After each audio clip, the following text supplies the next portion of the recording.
What's up, ladies and gentlemen, boys and girls around the world? I would like to welcome you back to the Real Talk with Zuby podcast. On today's episode, we have got on Nick Buckley, who is actually running for mayor of Greater Manchester. He is also the founder of an award-winning charity, and he's got a very interesting story. So welcome to the show, Nick. How you doing? I'm great. Thank you very much for having me. I've been looking forward to coming on. Awesome, man. Great to have you here. So I've done a brief intro there, but tell the people who you are and what you're about. So, as you said, my name's Nick Buckley. I'm from Manchester, born on a notorious council estate, had a normal childhood. Well, it was normal to me at the time. Had no father, lived in poverty. But again, at the time, it's just life. You don't realise that. I then wasted my teens and my 20s thinking I was going to be a millionaire by one deal. Then in my 30s, I started working for a living. And I ended up working for Manchester Council, working with young people, trying to stop them getting involved in crime and antisocial behaviour. And then from that, I was made redundant, and I used that redundancy money 10 years ago to set a charity up to carry on that work, working on the streets, supporting kids to make positive choices. And that charity has been going for a decade. We've won a handful of awards. And then a couple of years ago, I was awarded an MBE off the Queen of England for that charity work. Congratulations, man. That's an MBE is a big award. So congratulations for that. So I'd like to learn a little bit about people's past so I can understand where they are now. So what was it like growing up on, you said, a notorious council estate? What was that like back in that time? I mean, this is going back decades ago in Manchester. What was it like at that time? So we're talking about the 70s. It was, for me, it was normal. It's only with hindsight you look back and you see the mistakes of where you lived, and the mistakes you've made, the mistakes of your parents possibly. I had a nice childhood. I had a loving family. I had no father. I have no memory of my father at all. My mum and dad split up when I was 2. Never saw him again. He died when I was 7. A car accident. He went through the windscreen. I went to a poor school. It was a failing school. They closed it down the year after I left. It was that challenging that one of the teachers got stabbed 42 times in the chest. Whoa. Another teacher got sexually abused by a gang of lads in the stairwell. And I could walk from my English lesson to my geography lesson through a hole in the wall where the kids had kicked the breeze blocks out the wall to make a doorway. Yikes. That was the sort of school I went to. Wow. Okay. Wow. Okay. That's heavy. And I mean, moving into the work that you did, tell us more about that work. So you obviously came out of that community and you wanted to, I presume, give back and help to make things better. So can you talk us through that journey? Yes. I didn't want to give back. I didn't want to make my community better. Okay. That's just what happened along the way. Okay. So I don't want to take credit where no credit's due at all. Oh, fair enough. So for my teens and 20s, I was a taker. Okay. I took out the system. I took anything I could get my hands on. Legally, I wasn't a criminal. I would claim benefits. Sometimes I wasn't entitled to the benefits, but I'd claim them anyway. And I just looked after myself. I was a selfish person, and I looked after myself, just like the vast majority of people in the country are. It was only when I got a job at Manchester Council, and I only took that job because at that point I was unemployed and needed a job. So I took the job again for me, not for anything else. And it was while working in that job that I started working with people whose job it was to make other people's lives better. And that was the first time I'd ever come across people like that. And they were being paid for it. It was a job, but it made me look at society, look at community differently. And then I got some other jobs within the council, and that was when I landed a job working with young people. And again, I only took that because the money was good. Again, looking after myself. And it was that job that really changed me, because I realised almost immediately I was good at this. This was something where I felt that I had not only a passion, but a skill. And that skill was I came from the same streets as those young people. And I knew when they were pulling the wool over my eyes. I knew when they were lying. I knew when they were playing the victim card, saying, oh, I live in a deprived area. I've not got a father. My mum's like, I go, don't give me that, son. I've heard all this before. It's personal responsibility. You're the one who threw that stone that hit the bus. Don't tell me society made you do that. Take some responsibility. And I called it tough love. And there was love in that, because I wanted the best for these young people and I wanted the best for their parents. And I could offer their parents help and support, because every parent I ever worked with wanted their child to do better and wanted their child to have a good life and do better than they did in life. And that's innate in all parents. And I wanted to tap into that so me and the parents could get that child back on the straight and narrow. And this was early intervention. This was before these young people were causing serious problems or were being arrested. It was about stopping it before they got that far. I got you. And where do you think that you yourself got that sort of mindset of personal responsibility for? Because it sounds like when you're describing perhaps your late teens and your early 20s, it sounds like you yourself describe yourself as a taker. And so I assume you didn't really have that necessarily instilled in you. So where do you think that mentality came from? Good question. I've just finished, a couple of months ago, I finished writing a book. Part of it is about me, part of it is my journey, and I'm linking it all the time to personal responsibility. So I've given this a lot of thought, and it comes from several things. It comes from, as a child, I lived with my granddad. We shared a bedroom. He was the only male role model in my life for the first 10 years until he died. And he'd tell me stories about the Second World War, because he was in the Navy, being sunk by torpedoes, shark-infested waters, in China, eating snakes. And these were the stories he would tell me at night in bed that would make me want to travel, that made me want to do something. So he instilled this sense of adventure into me. And then when I went traveling, I realized for the first time how lucky I was, that it didn't matter that I grew up in poverty on a council estate in South Manchester, because I was still in the top 1% of lucky people in the world. And that makes you reevaluate your life and how you look at things when you realize I'm poor, but yeah, I'm still in the top 1% of the world. And I've never experienced hunger and I've never experienced abject poverty. So what have I got to complain about? Yeah. And I remember talking to a family living on the streets in India, and they'd had a good day. And a good day to them meant the father had collected enough food for a family meal that day. And that's humbling. And they were happier than most people I knew back home. And they were living on the street corner in this wooden makeshift box. And that makes you really understand poverty and how to be grateful and appreciate what you have. 100%. And then again, with the personal responsibility, I've run my own business in my 20s. That instills personal responsibility, because if you don't do it, it doesn't get done. Mm-hmm. And just like you now, you run your own business. You don't work 9 to 5. It can be 11 o'clock at night, midnight. You're still thinking about what needs to be done tomorrow, what needs to be done next month, what needs to be done next year. What chances can you take? How's the bank balance? Have they paid that invoice? You never switch off when you're self-employed, when you run a business, especially if you have staff. And I've had staff in the past, because you've got their lives. And that's where I developed my personal sense of responsibility. But it was always internal, my personal responsibility. It was never, what can I do for anybody else? Yeah, I hear you. What you said about traveling there is such an important point. It's something I'm very blessed to have lived in multiple countries, and also beyond that traveled to, I think, about 35 different countries now.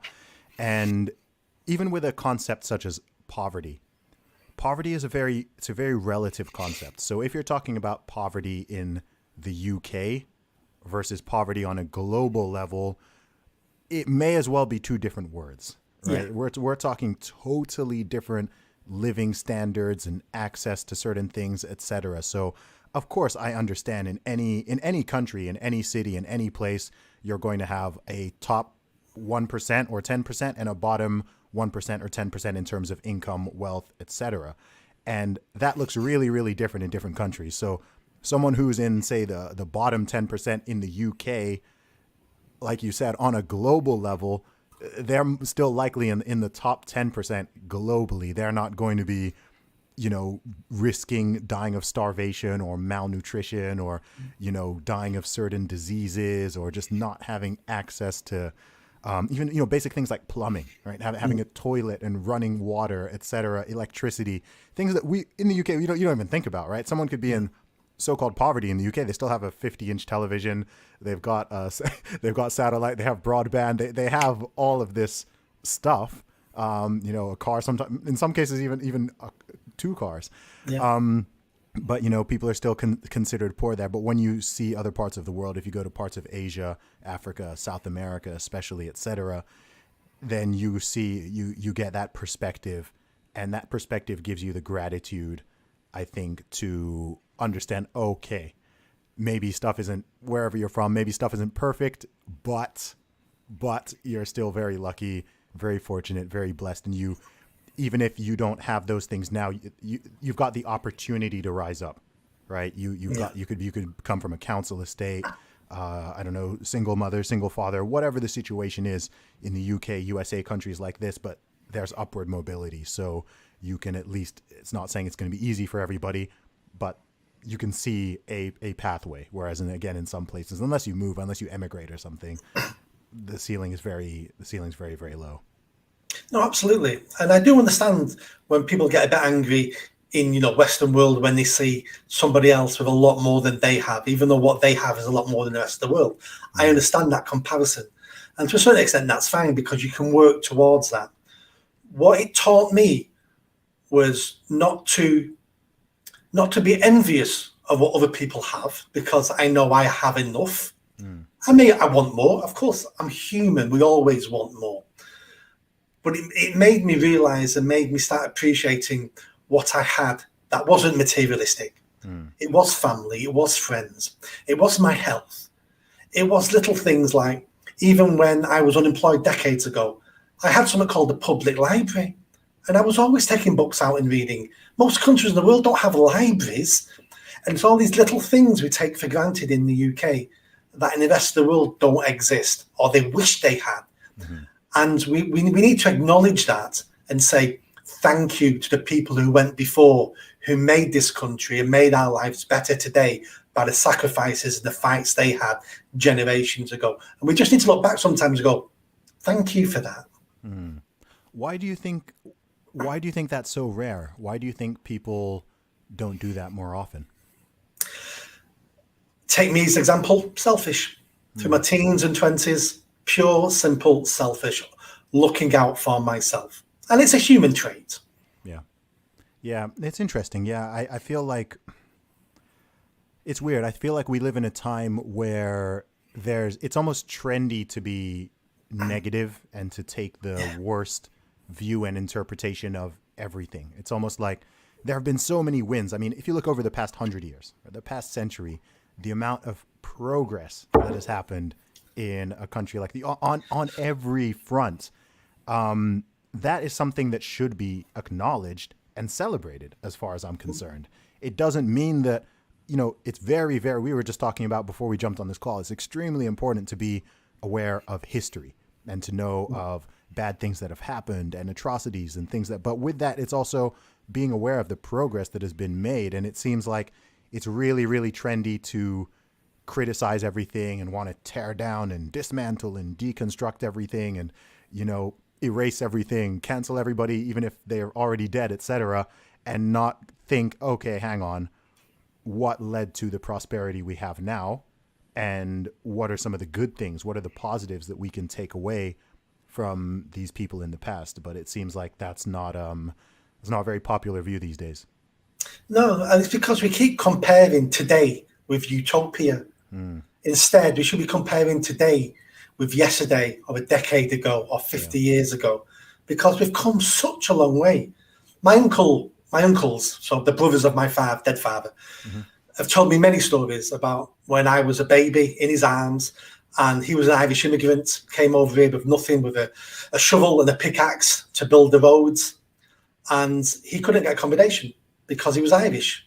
And he'd be turned away. He used to have to send my mum, who was English, with me on their own to get the accommodation. Then he would turn up once they got the keys and paid the deposit, because once they heard his accent, in most places he wasn't welcome.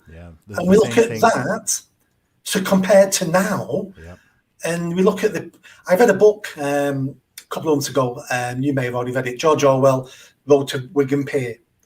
I haven't actually read that one. I've read 1984 and Animal Farm, but I haven't read that one. Read that. It's about poverty in the north of England. And it's poverty. And all I kept thinking when I was reading this book was, this would have been my life if I was born in the 1930s.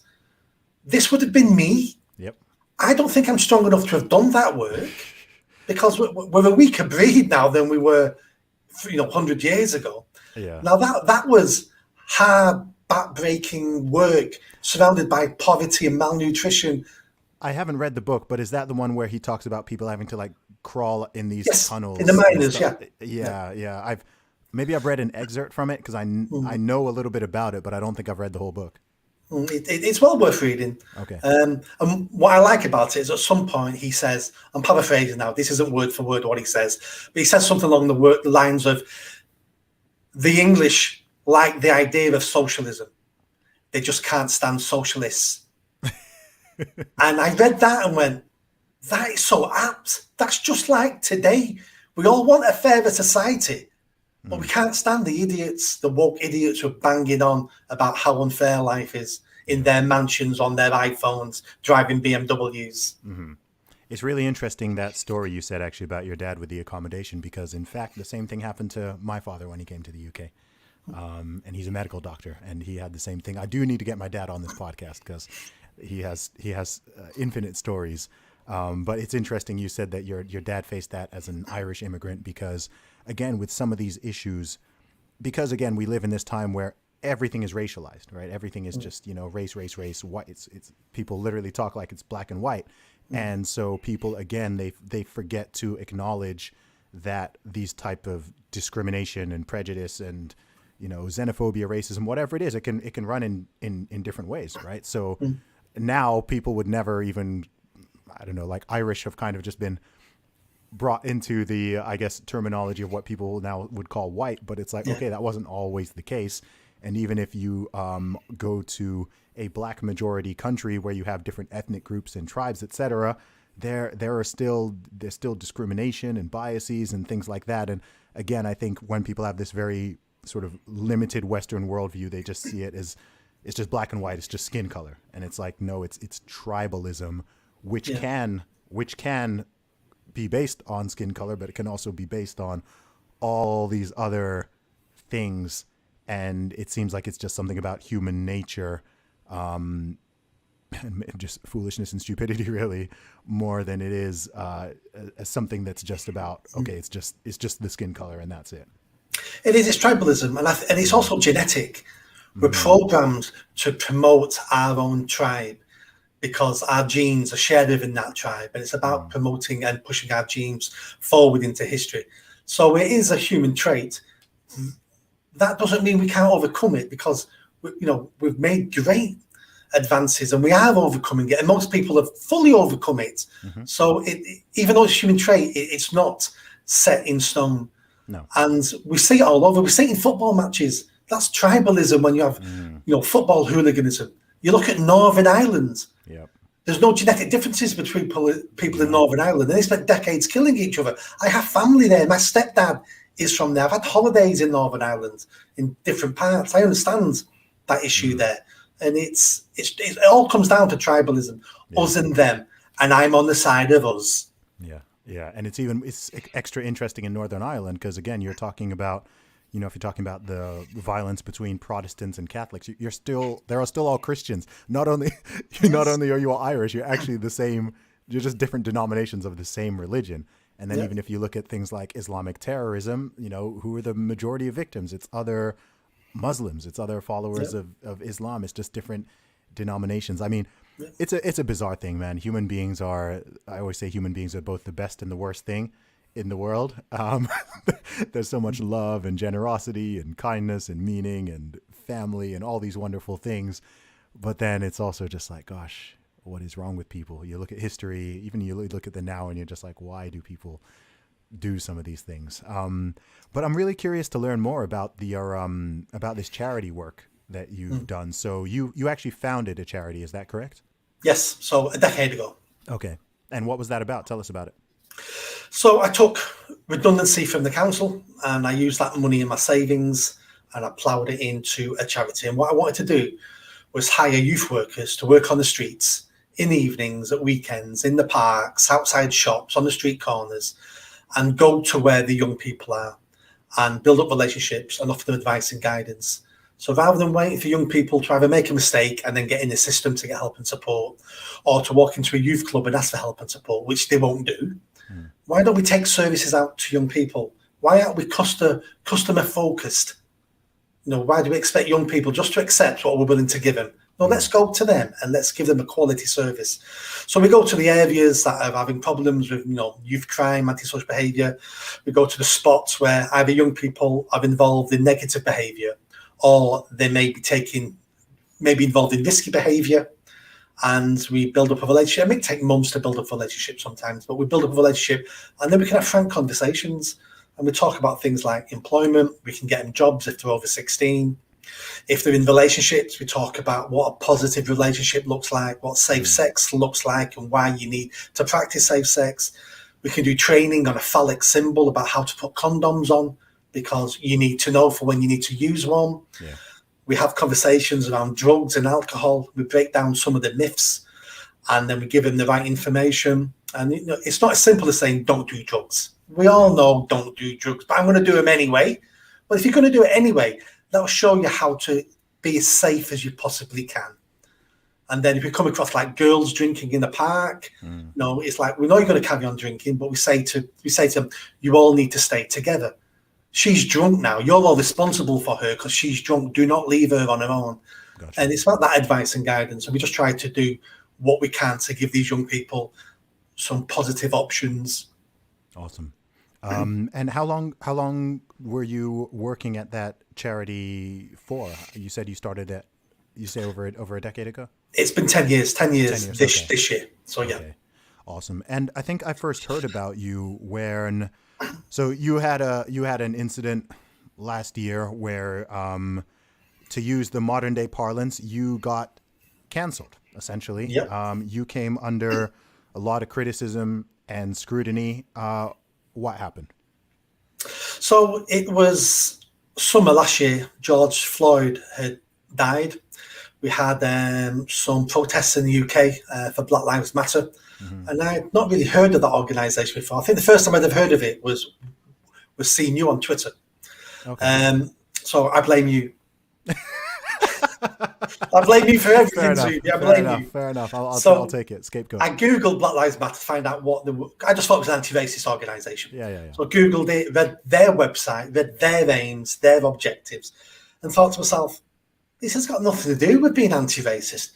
This is a Marxist organisation. In fact, it's a postmodern Marxist organisation. They've swapped the working class for racism. That's what they've done.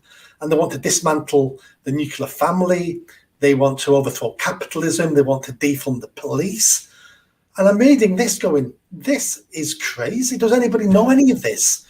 So I spoke to my family and friends, and they just said, oh, no, it's an anti-racist organisation because of the death of that poor black man in America with the police officer.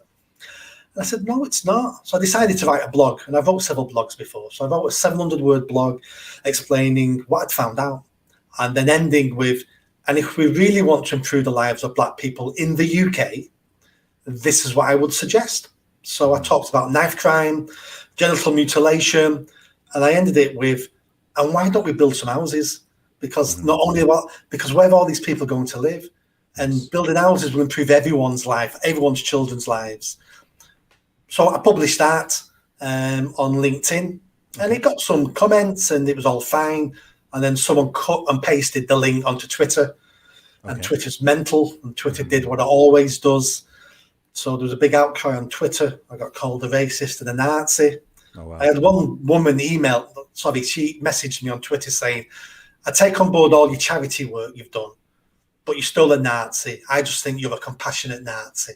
Wow. And that was the best insult I ever had, a compassionate Nazi.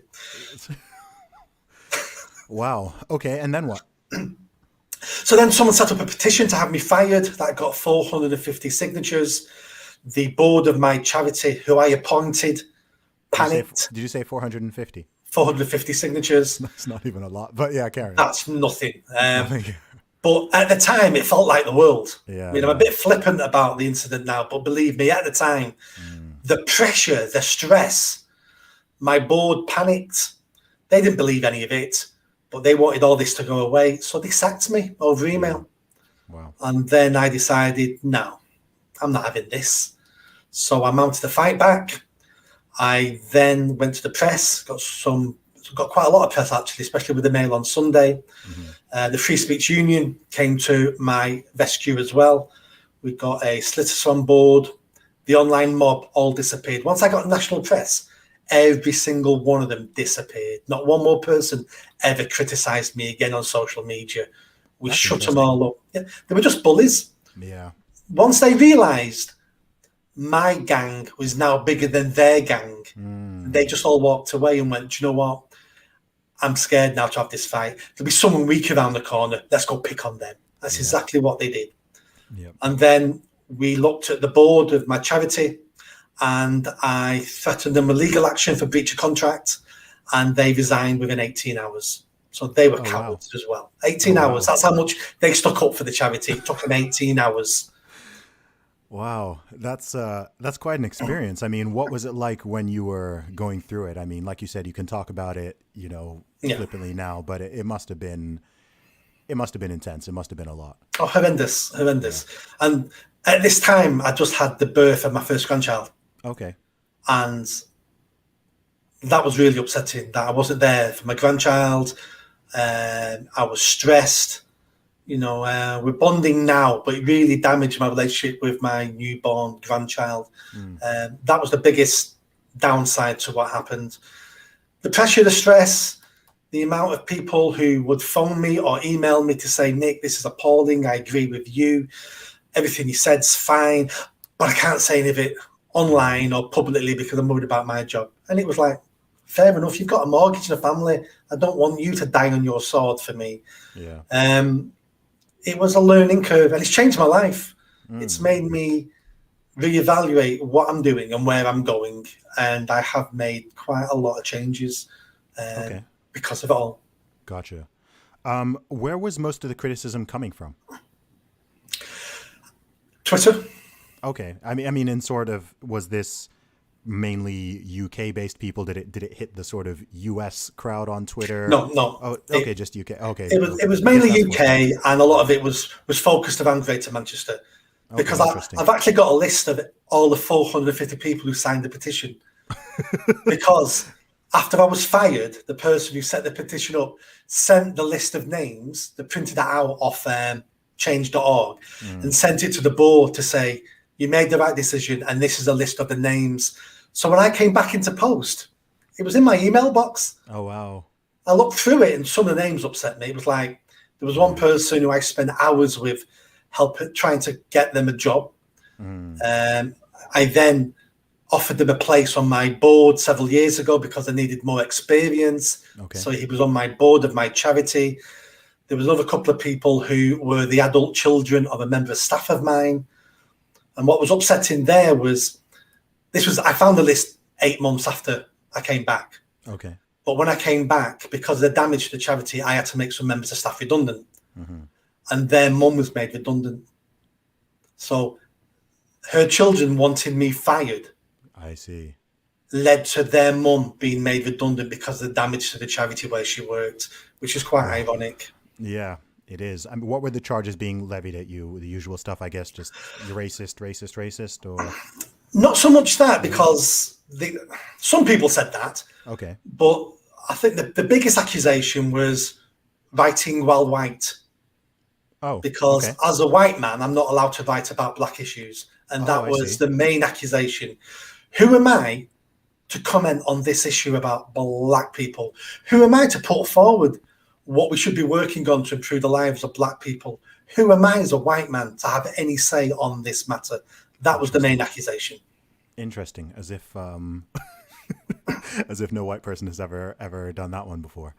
And I don't forget, I've just spent 2 decades of course, I'm aware. Working in Greater Manchester with young people. Yeah. And, probably 30, 40, 50% of those people, I would class as Asian, black, mixed race. So it's crazy though, because to these kind of mobs, like that stuff doesn't even matter, because it's all performative. It's performative and it's bullying. It's not about what is making a tangible difference. It's just virtue signaling, and it's performance. It's hey, look, I put BLM in my bio. Hey, look, I posted a black square on Instagram.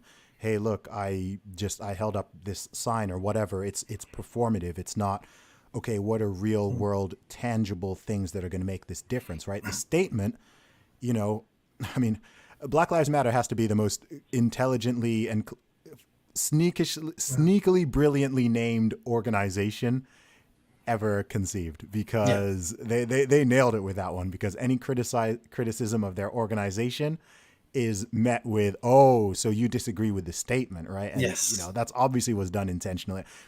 I mean, I've been talking about this to a degree since 2016, right? Right, privately, you know, because the organization has been around for a while. I don't know why last year with the George Floyd thing, that one particularly went very international. Lockdown. Maybe, yeah, I was going to say actually probably because people just wanted to get out of the house for something. But, you know, they've been playing this game for a long time. I myself have taken a lot of heat, a lot of flack. I won't even get into it all for criticizing Black Lives Matter too early, right? Because in the summer, everyone was all hyped up and was jumping on the bandwagon. But I've noticed that now it's okay to criticize BLM now, right? Like enough people have taken the initial bullets for other people to be more bold and to come out there and, you know, and then there's been this bombshell that dropped just a couple days ago about the founder buying, spending millions of dollars buying all these homes and so on. Black mansions matter. It just blows my mind. But the crazy thing with this is, I mean, maybe you've had this, but the people who make these criticisms, it's very rare for them to, even if they're proven wrong and you're vindicated, it's very rare for them to come back and say, you know what, actually you were right. Like I've looked into this thing properly and okay, you had some good points to make. It's like, you know, they kind of sneak off and disappear. And that's the thing I kind of find extra annoying, because it's like, oh, come on, like at least, you know, if you've done that to someone or you just were that wrong, it's like at least say, okay, yeah, I was wrong on this one. It's taken on a form of orthodoxy, ideology, and it's very similar to a religion now. So if your religion commits atrocities or believes in crazy stuff, you still go along with it because it's your religion. And that's what this anti-racist woke agenda is. So even when we can prove them wrong, they still won't believe it, because then the words you're using, they will change. Yeah. So this isn't racist because we've redefined the word racist now. Change the word, yeah. Yeah, and they'll come up with a new phrase. And when you were talking before about it being performative, I look at it more like a game. So you say this, so I've got a card for that. It's called institutional racism. There we go. You're going to say that. I'm going to pull a card out called oppressed minority. Bang, there you go. And it's like playing top trumps. They're putting out cards with their best phrase on it, and they're putting that on the table. Yeah, and it's all the same. There are certain just phrases and words and buzzwords. It's like if you remove these 15 terms, then they can't even speak anymore, because like they can't even define them. So if you ask people, in most cases, if you ask people, okay, what do you mean by that? You know, they just respond by being indignant or telling you to educate yourself or read a book or be better, rather than, you know. And what do you mean by that? I don't know what you mean by that, because that sounds like whiteness. You're asking people to explain words. That's whiteness. Yeah. It's just being on time, whiteness. And being punctual, whiteness. Yeah, sounds like white supremacy to me. Yes. And then there's now they're talking about multiracial whiteness, aren't they? And multiracial white supremacy, as if, like, you know, it blows my mind. I think I don't know. I think in the West, I think maybe this is one of the downsides of I'm a free speech absolutist, but I think one of the downsides of free speech is people perhaps think that everyone's speech or everyone's ideas need to be sort of taken equally seriously, because we're just running with a lot of really stupid, really bad ideas, which in the past, I think people would have just been like, what are you talking about? Like, you go in the loony bin. Whereas now it's like, okay, wait, like, let's consider that one, you know, maybe men should compete against women in pro sports. Like maybe, yeah, actually and it's just bizarre to me. I'm like, you can clearly see anyone sane knows that certain ideas are just terrible ideas that are going to harm society. But we've somehow reached this strange place where so many people are cowed and afraid that they won't speak up on some of these things, even though they themselves know, okay, this is bonkers. This does not make sense.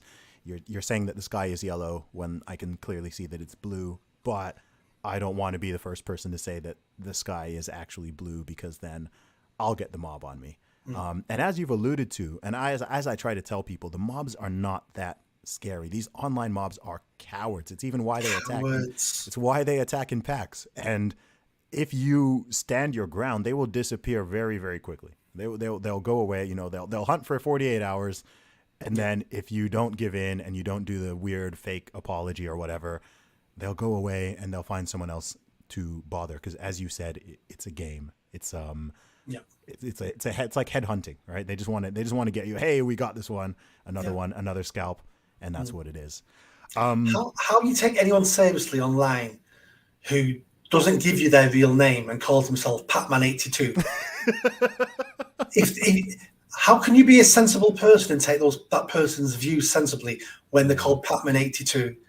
I always have my full name and who I am on my bio for several reasons, but one of the main benefits of that is it makes me sane, as in what I put, I think about what I type. Yes. Because this is going to represent me now. Yes. And just like you'll get a message off somebody who just wants to go, but I have to go, no, I need to be professional. So I'm not going to answer that person.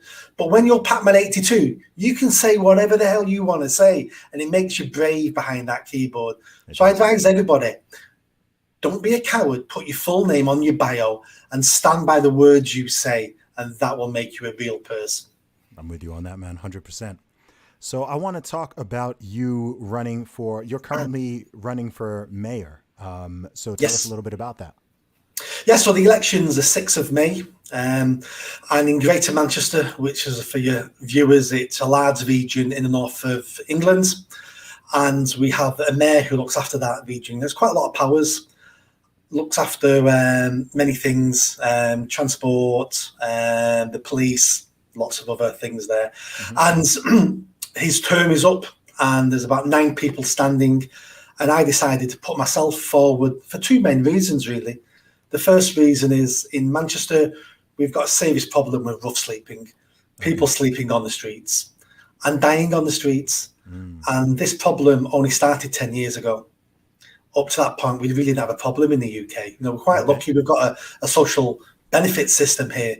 But we've now got people living, hundreds living in Manchester on the streets.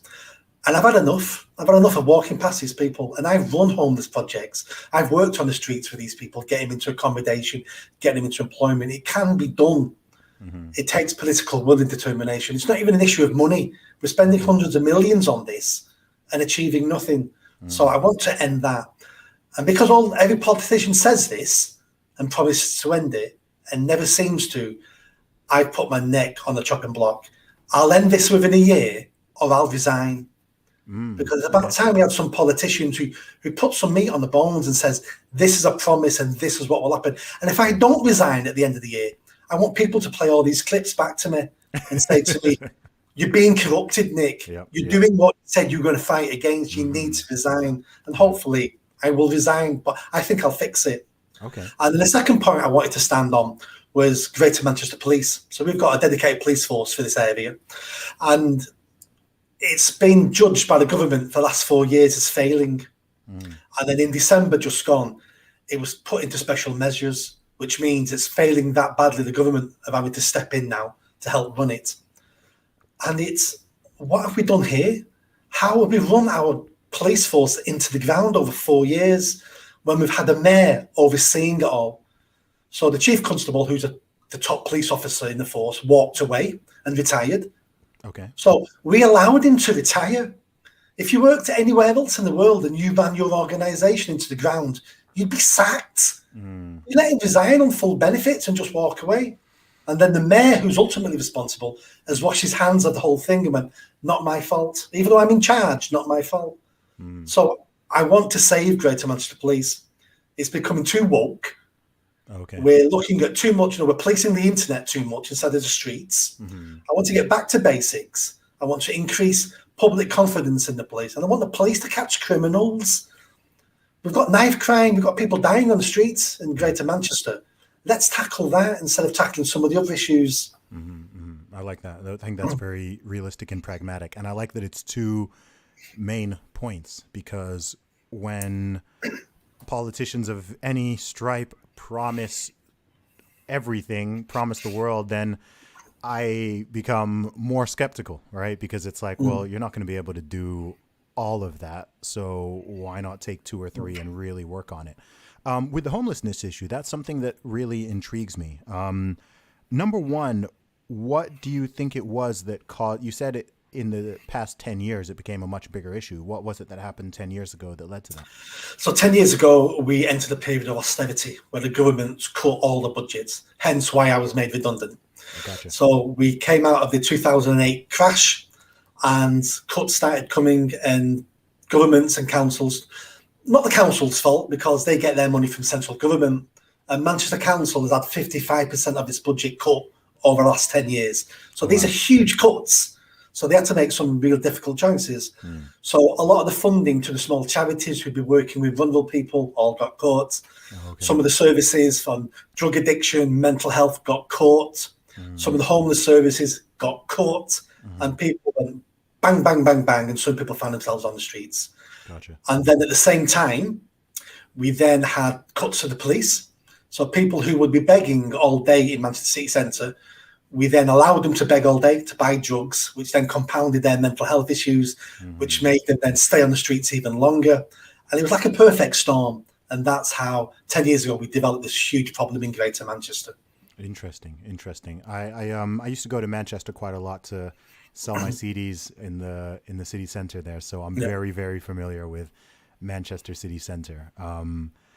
Yeah, I mean, homelessness is it's such a tricky one because it's something that's universal and has, as far as I know, has always existed to, at least to some extent. In some places it's awful. I don't know if you've ever been to like Los Angeles or San Francisco, or ridiculous there. Like it's not I've seen, okay. I've not been there recently. I mean, I've seen some of the Western countries. Like I was shocked when I saw it in Canada, and I was shocked when I saw it in Australia, living on the streets. Yeah, I sort of was half expecting it the times I've been to America. I'll tell you, LA and San Francisco are something else. They're something else. I've been to every city in the UK, and there is nothing in the UK that even. I mean, just LA, they have 60,000 homeless. 60,000. And it's not just that they're homeless, it's the levels of drug addiction and the obvious mental health problems. And, I'd never seen people just smoking crack on the street and shooting heroin on the street until I went to California in 2019. Well, come to Manchester, you'll find that now. Really? Open drug injection, open drug dealing. We've got the homeless people fighting among themselves and stabbing each other. Yeah. We've got homeless people with squeezy bottles of bleach. Yikes. Because it's a defensive weapon that if you come near me, I'm going to squeeze this bleach in your face. Yikes. So the violence inside this group is horrendous, and we need to save them from themselves as well. I get you. Okay. And how are you going to do that? What policies do you have in place to make a real and genuine change there? So the first thing I'll do is we need to crack down on begging, because begging funds the drug addiction. And it's a drug addiction that keeps people on the streets and forces them to turn away support, because all they can think about is, I have 3 more hours now to beg for more money for more drugs because I need more drugs in 3 hours. So I don't want any help and support. I'm concentrating on begging for money for drugs. So we need to crack down on the begging trade. People then will obviously take less drugs, and they'll be in a better position then to be spoken to and hopefully offered help and support. At the moment, we have a one-size-fits-all. So when we're working with rough sleepers on the streets, the councils, other services will say, this is what we can do for you. Do you want it? And the answer is usually, no, I don't want that. So why do we keep offering the same services? What's wrong with these services that people would rather live on the streets and slowly die than take the help and support on offer? And the answer is no customer service, no customer choice. We want to do things to these individuals. I'm going to do this for you. I'm going to do this to you. Well, we should be sat down going, here's your choices. Here's your choices. This hostel, that hostel. You don't want a hostel yet. That's fine. But let's get that leg looked at so we don't have to amputate it. Let's look at getting you some drug support. If you want to stay on the streets for a bit longer, that's fine. But let's start this journey doing something. Give you some choices. When you get people, vulnerable people, broken people, they've given up making choices in life, and that's part of their problem. And what we need to do with broken people is to give them choices. Sometimes as simple as, do you want a tea or a coffee?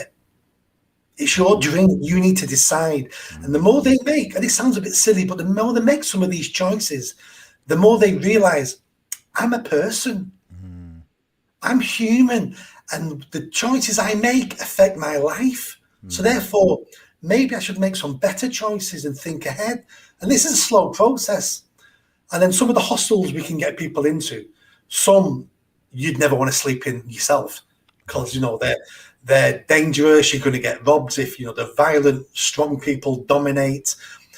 We need to split people up. We need to say to people, you've not got a drug issue, so we're going to move you straight into hostel B because that's for people with low need. That's for people we can move on really quickly.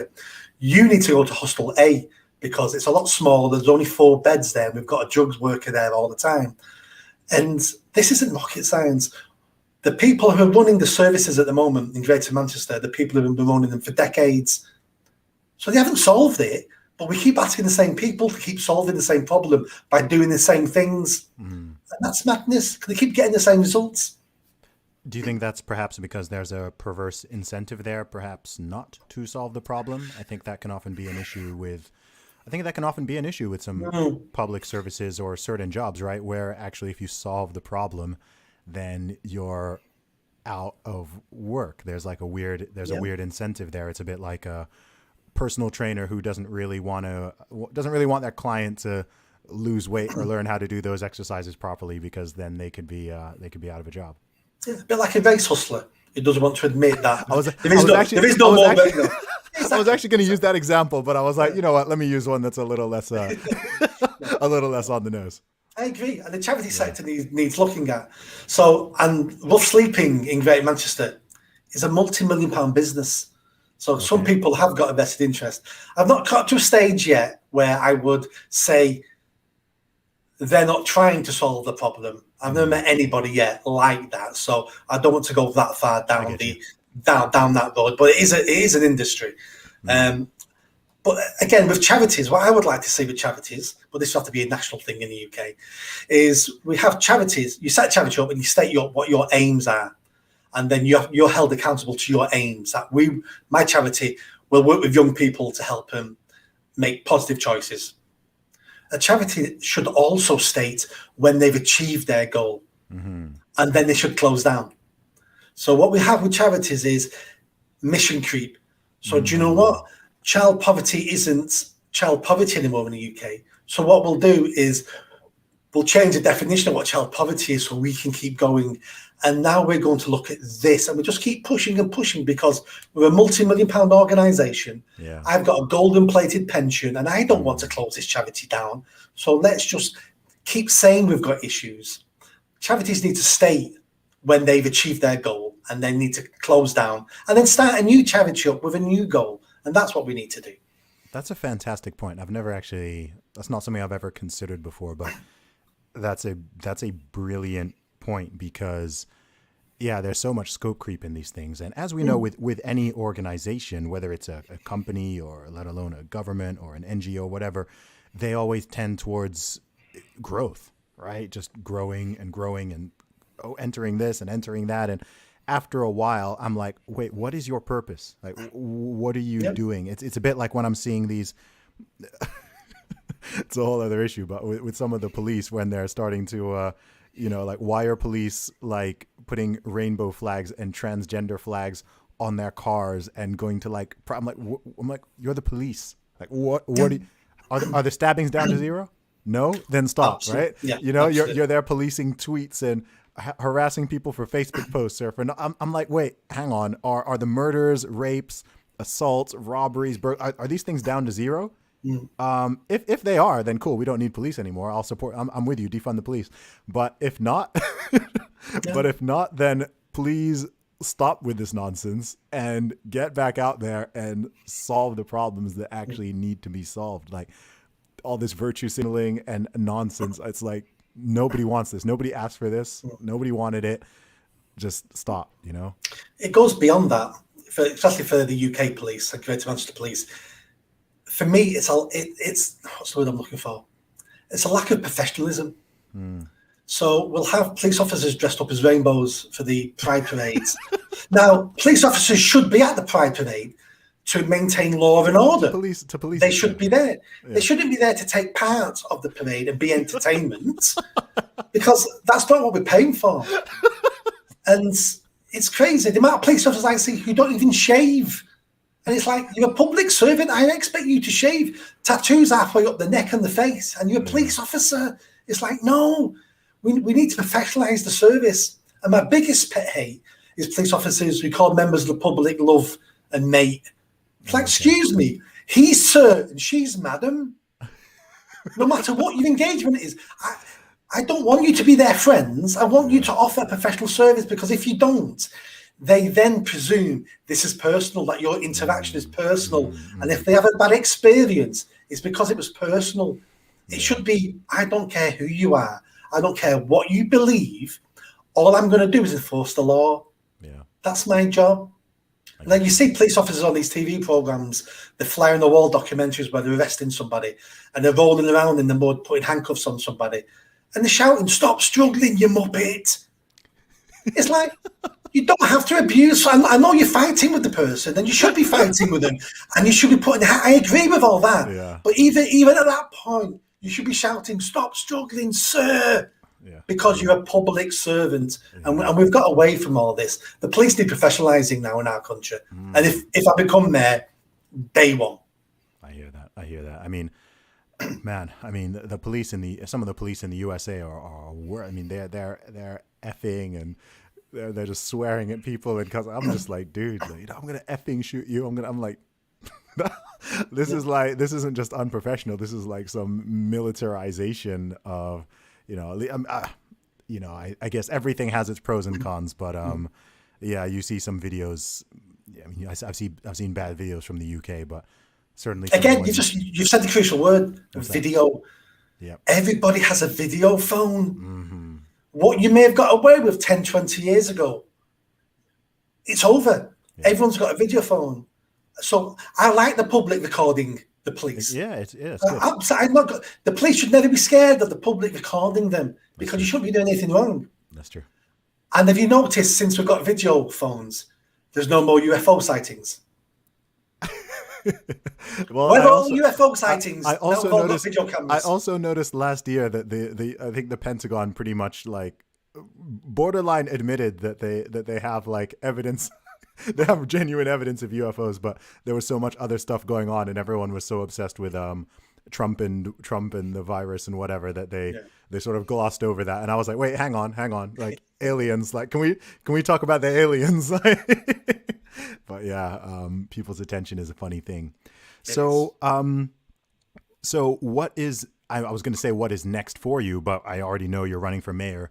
You've got a book. Is your book is coming out, or it's out already? Tell us about your book. I'm in the process of looking for a publisher. So if you're a publisher out there, please get in contact.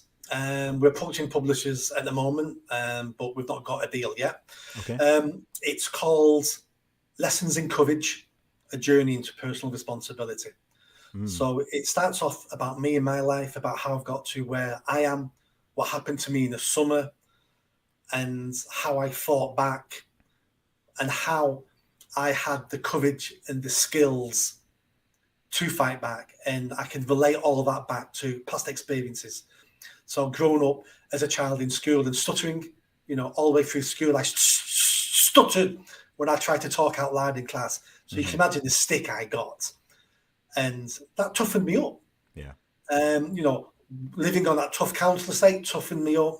So I talk about that. And then I also talk about how we all need to be more courageous, because at the moment, all we're doing in society is being cowards. We're allowing things that we know are wrong to happen because we're too scared to speak out. And where this is going to take us could be somewhere really, really dark if people don't start standing up and saying, the king is in the all together, instead of just nodding and agreeing. And that's what we need to do, because the vast majority of people know right from wrong, and they know what silly is, and they know what sensible is, and we know these things. Mm-hmm. People just need to stand up and go, this is what I believe. I love that. Nick Buckley, thank you so much for coming on the show. It's been really good to talk to you. Where can people find and follow you on social media? I'm on virtually all the social media sites at Nick Buckley MBE, all one word. And I've got a Patreon account where I write articles, videos. Again, Nick Buckley MBE. Awesome. Thank you so much for coming on the show, Nick. Great to talk to you. Thank you very much. I enjoyed it.